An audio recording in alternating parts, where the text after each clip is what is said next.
प्रधानमंत्री ने अपने भाषण में कल एक अपील की। इस अपील में उन्होंने कहा कि कोशिश करें कि वर्क फ्रॉम होम आप करें, सोना 1 साल तक ना खरीदें, पेट्रोल और डीजल की खपत कम कर दें, मेट्रो और पब्लिक ट्रांसपोर्ट का इस्तेमाल करें, खाने के तेल का प्रयोग कम कर दें। किसानों को यह बोला कि आप फर्टिलाइजर का उपयोग कम कर दें। लोगों को यह बोला कि विदेशी सामग्री का इस्तेमाल आप कम कर दीजिए, और फिर एक हिदायत यह भी दी, क्योंकि अभी समर वेकेशन आने वाले हैं तो सब लोग बाहर घूमने जाएंगे। ऑफ कोर्स समृद्ध लोग जाएंगे, जिनके पास पैसा है, गरीब कहां जाएगा। उनको यह बोला गया कि विदेश ट्रैवल आप 1 साल तक मत करिए। अब यह अपील प्रधानमंत्री ने क्यों की? क्या ये ईरान और इजरायल के बीच छिड़ी जंग में जो वैश्विक क्राइसिस आई है उसका एक प्रतीक है?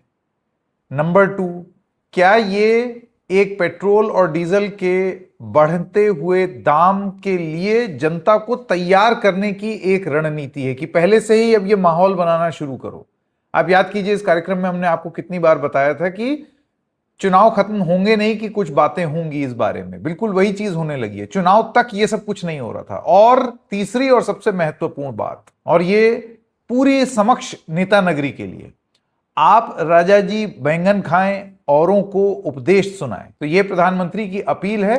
प्रधानमंत्री ने अपने सोशल मीडिया हैंडल पर भी इस पर बयान दिया। ये बयान अभी थोड़ी देर में आपको सुनाऊंगा। वो कहते हैं, India continues to scale new heights of progress, but at the same time there are several challenges we have to overcome. Here is my appeal to my fellow Indians, कि मेरी हिंदुस्तानियों के लिए एक अपील है। हमें कर्तव्यों को सर्वोपरि रखते हुए कुछ संकल्प लेने होंगे और उन संकल्पों को पूरे समर्पण भाव से पूरा करना होगा।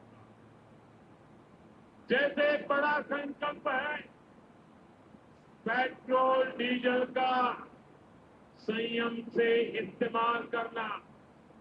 साथियों, हमें पेट्रोल डीजल का उपयोग कम करना होगा। शहरों में जहां मेट्रो है वहां हम तय करें कि हम मेट्रो का ही उपयोग करेंगे, ज्यादा से ज्यादा मेट्रो में ही जाएंगे। अगर कार में ही जाना जरूरी है